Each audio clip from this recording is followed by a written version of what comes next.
ಪ್ರೀತಿಯ ದೇವಜನರೇ, ನಮ್ಮ ಕರ್ತನಾದ ಯೇಸು ಕ್ರಿಸ್ತನ ಅತ್ಯಧಿಕವಾದ ಕೃಪೆಯೂ ಸಮಾಧಾನವು ತಮಗೂ ತಮ್ಮ ಕುಟುಂಬದ ಪ್ರೇರೆಲ್ಲರಿಗೂ ಉಂಟಾಗಲಿ. ಹೃದಯಂಗಮ ಮಾತೆನ್ನುವ ಮುಂಜಾನೆ ವಾಕ್ಯದ ಅಂತ ಸರಣಿಯಲ್ಲಿ ಈ ತಿಂಗಳು ನಾವು ಯೇಸು ಕ್ರಿಸ್ತನು ಪವಿತ್ರಾತ್ಮನು ಎಂಬ ಶೀರ್ಷಿಕೆಯಲ್ಲಿ ದೇವರ ವಾಕ್ಯವನ್ನು ಧ್ಯಾನಿಸುತ್ತಿರುವಲ್ಲಿ ಈ ದಿನ ನಾವು ಧ್ಯಾನಿಸುವಂತಹ ದೇವರ ವಾಕ್ಯದ ಭಾಗ ಲೂಕನು ಬರೆದ ಸುವಾರ್ತೆ 4ನೇ ಅಧ್ಯಾಯ 14ನೇ ವಚನ. ಲೂಕ 4:14. ತರುವಾಯ ಯೇಸು ಪವಿತ್ರಾತ್ಮನ ಶಕ್ತಿಯಿಂದ ಕೂಡಿದವನಾಗಿ ತಿರುಗಿ ಗಲಿಲಾಯಕ್ಕೆ ಹೋದನು. ಆತನ ಸುದ್ದಿಯು ಸುತ್ತಲಿರುವ ಪ್ರಾಂತ್ಯದಲ್ಲೆಲ್ಲ ಹಬ್ಬಿಕೊಂಡಿತು. ಈ ವಾಕ್ಯವನ್ನು ಗ್ರಹಿಸೋದಕ್ಕೆ ನಾವು ಶಕ್ತರಾಗುವಂತೆ ದೇವರು ತಾನೇ ತನ್ನ ಆತ್ಮನ ಮೂಲಕ ನಮಗೆ ತನ್ನ ವಿಶೇಷವಾದ ಗ್ರಹಿಕೆಯನ್ನು ಸಾಮರ್ಥ್ಯವನ್ನು ಅನುಗ್ರಹಿಸಲು. ಕರ್ತನಲ್ಲಿ ಪ್ರೀತಿಯುಳ್ಳ ದೇವಜನರೇ, ನಾವೀಗ ಓದಿದಂಥ ದೇವರ ವಾಕ್ಯ ಒಂದು ವಿಶೇಷವಾದ ದೇವರ ವಾಕ್ಯ. ಕಾರಣ, ಯೇಸು ಕ್ರಿಸ್ತನು ಯೋರ್ದನ್ ನದಿಯಲ್ಲಿ ದೀಕ್ಷಾಸ್ನಾನ ಮಾಡಿಸ್ಕೊಂಡು ಮೇಲೆ ಬರ್ತಿರುವಾಗ ಪವಿತ್ರಾತ್ಮ ಬರೀತಾನ. ಅಲ್ಲಿಂದ ಬಂದವನು ಸೀದಾ ಅಡವಿಯೊಳಗೆ ಉಪವಾಸ ಪ್ರಾರ್ಥನೆಗೆ ಹೋಗ್ತಾನೆ. ನಂತರ ಶೋಧಿಸಲ್ಪಡ್ತಾನೆ. ಆಗ ಆತನು ದೇವರಾತ್ಮನಿಂದ ನಡೆಸಲ್ಪಟ್ಟ. ಈಗ 40 ದಿವಸದ ಉಪವಾಸ ಮುಗಿಸಿದ್ದಾನೆ. ಅದನ್ನು ಹೇಳುವಂತ ವಚನವಿದೆ. ಇದೇ ಲೂಕನ ಸುವಾರ್ತೆ 4ನೇ ಅಧ್ಯಾಯದಲ್ಲಿ 13ನೇ ವಚನ. ಸೈತಾನನು ಸಕಲ ವಿಧವಾದ ಶೋಧನೆಯನ್ನು ಮುಗಿಸಿ ಸ್ವಲ್ಪ ಕಾಲ ಆತನನ್ನು ಬಿಟ್ಟು ಹೊರಟು ಹೋದನು. ಈಗ ಸೈತಾನ ತನ್ನ ಬಳಿ ಯೇಸುವನ್ನ ಶೋಧಿಸ್ಲಿಕ್ಕೆ ಏನೇನೆಲ್ಲ ಅಸ್ತ್ರ ಪ್ರಯೋಗ ಮಾಡಲಿಕ್ಕೆ ಸಾಧ್ಯವೋ ಅವೆಲ್ಲವನ್ನ ಆತನು ಮಾಡಿದ. ನೆನ್ನೆ ದಿವಸ ಅಂದ್ರೆ ಜೂನ್ 28ನೇ ತಾರೀಕು ನಾನು ಬೆಂಗಳೂರಿನ ಒಂದು ಸಭೆಯಲ್ಲಿ ಆರಾಧನೆಗೆ ಹೋಗಿದ್ದೆ.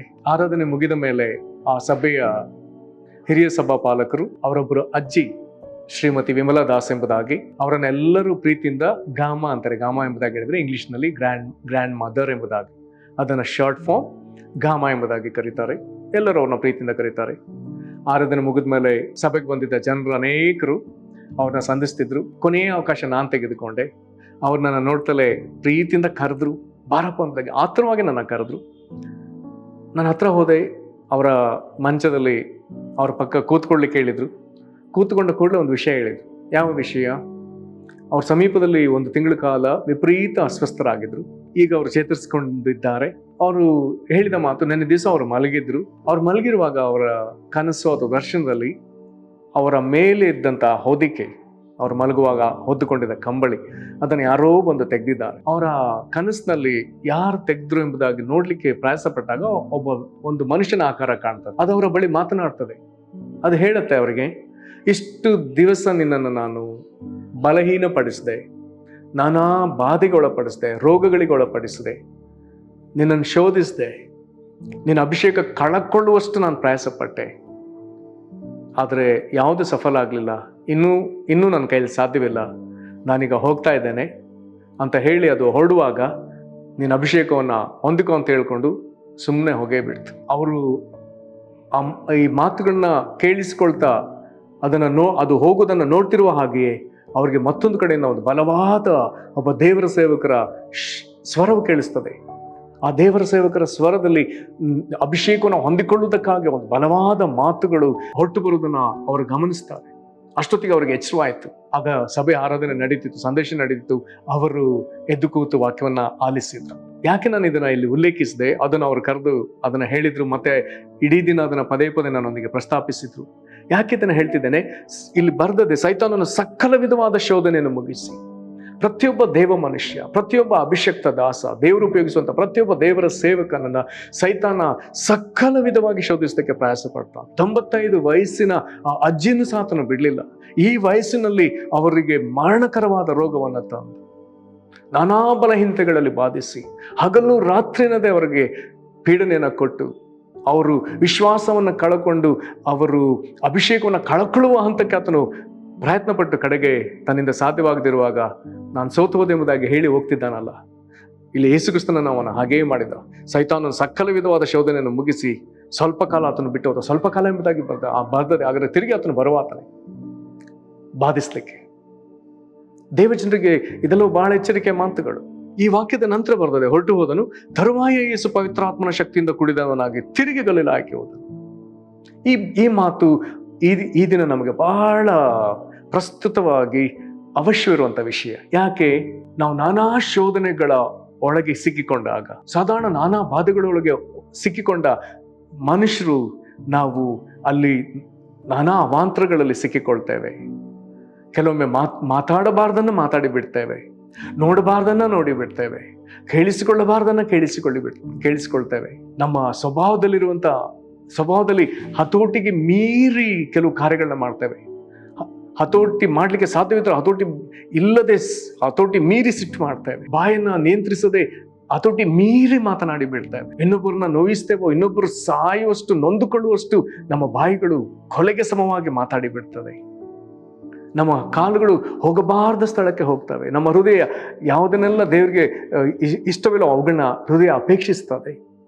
ವ್ಯರ್ಥ ಸಹವಾಸಗಳ ಕಡೆಗೆ ಹೋಗ್ತೇವೆ. ಹೀಗೆ ಶೋಧನೆಗಳು ಬರುವಾಗ ನಾವು ಅದನ್ನು ಜಯಿಸೋದಕ್ಕೂ ದೇವರನ್ನ ಆತುಕೊಳ್ಳುವುದಕ್ಕೂ ಬಿಟ್ಟು ನನ್ನ ದಿವಸ ನೋಡಿದ ಹಾಗೆ ದೇವರ ವಾಕ್ಯದ ಮೇಲೆ ಆತುಕೊಳ್ಳುವುದನ್ನು, ದೇವರಾತ್ಮ ಭರಿತರಾಗಿ ಪ್ರಾರ್ಥನೆಯಲ್ಲಿ ಅದನ್ನು ಜಯಿಸುವುದನ್ನು ನಾವು ಬಿಟ್ಟು ನಮ್ಮದೇ ವಿಧದಲ್ಲಿ ನಡ್ಕೊಳ್ಳುವುದಕ್ಕೆ ಹೋಗಿ ಕಡೆಗೆ ತೀರಾ ಸೋತು ಹೋಗಿ ಎಚ್ಚೆತ್ತುಕೊಳ್ಳುವಾಗ ನಾವು ಮಾಡಿದ ತಪ್ಪುಗಳ ನಿಮಿತ್ತ ಭಯಪೀಡಿತರಾಗಿರ್ತೇವೆ.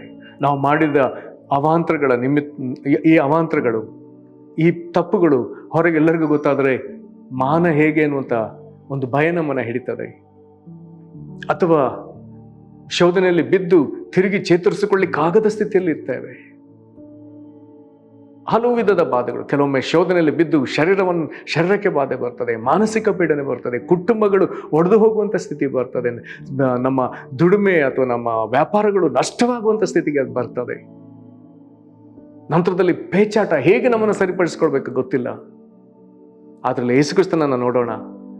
ದೇವರಾತ್ಮನಿಂದ ಅಡವಿಗೆ ಶೋಧನೆಗೆ ನಡೆಸಲ್ಪಟ್ಟ ಯೇಸು ವಾಕ್ಯದಿಂದ ಎಲ್ಲವನ್ನ ಜಯಿಸಿ ಆತನಿಗೆ ಶೋಧನೆ ಮುಗಿಸಿ ಈಚೆಗೆ ಬರುವಾಗ ಆತನು ಹೇಗಿದ್ದಾನೆ?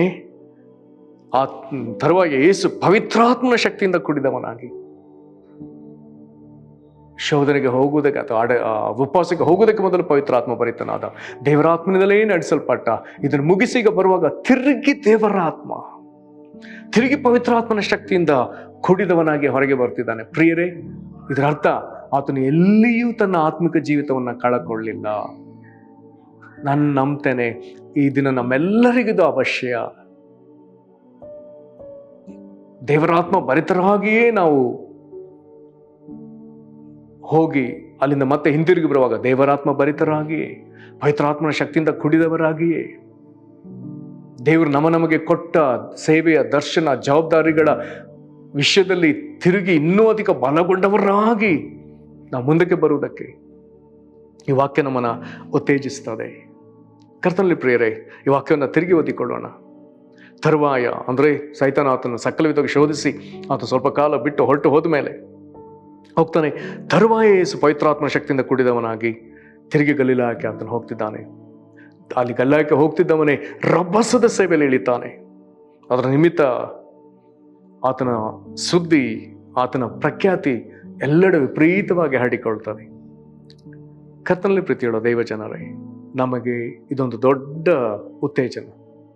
ಶೋಧನೆ ಬಂತೆಂಬುದಾಗಿ ಹೇಳಿಕೊಳ್ಳುವುದು ಸುಲಭ, ಆದರೆ ಶೋಧನೆಗೆ ಹೋಗುವುದಕ್ಕೆ ಮೊದಲೇ ನಾವು ಅನುದಿನವೂ ಪವಿತ್ರಾತ್ಮ ಭರಿತರಾಗಿರ್ಬೇಕು.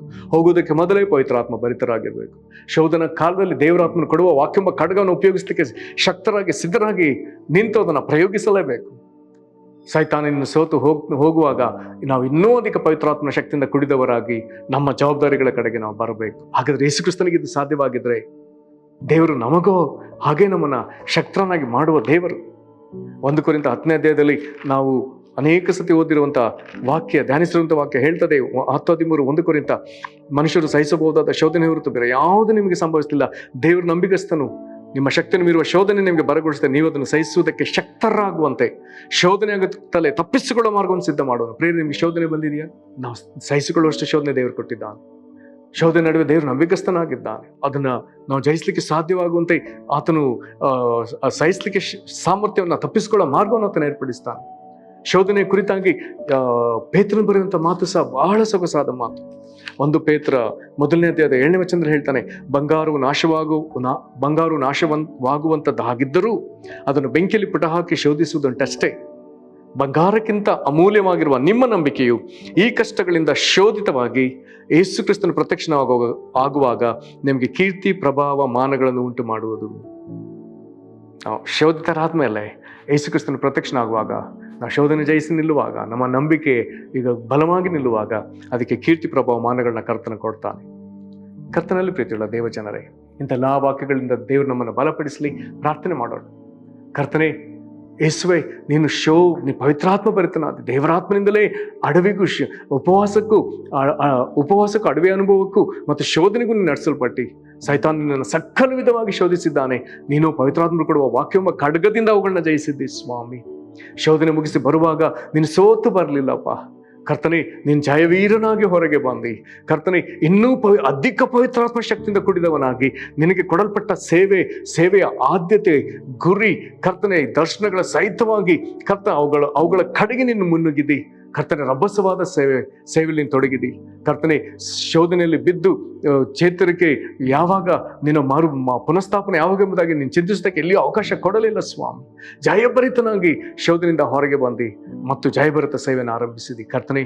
ಈ ದಿನ ನಾವು ಎಷ್ಟೋ ಶೋಧನೆಯಲ್ಲಿ ಬಿದ್ದು ಕರ್ತನೆ, ನಾವು ಹೆದರಿ ಗಾಬರಿಯಾಗಿ ಕರ್ತನೆ ಚೇತರಿಸಿಕೊಳ್ಳುವುದಕ್ಕೂ ಸಾಧ್ಯವಿಲ್ಲದಷ್ಟು ಮಟ್ಟಿಗೆ ನಮ್ಮನ್ನು ಕೆಡಿಸಿಕೊಳ್ತೇವಪ್ಪ. ಆದರೆ ಕರ್ತನೆ, ಇನ್ನು ಮುಂದೆ ನಾವು ಪವಿತ್ರಾತ್ಮ ಭರಿತರಾಗಿಯೇ ಇದ್ದು ಇವುಗಳಲ್ಲಿ ಜಯ ಕಾಣುವುದಕ್ಕೆ ನಮಗೆ ದಯಮಾಡಿ ನಿನ್ನ ಹಾಗೆ ನಮಗೆ ಕಲಿಸಿಕೊಡು.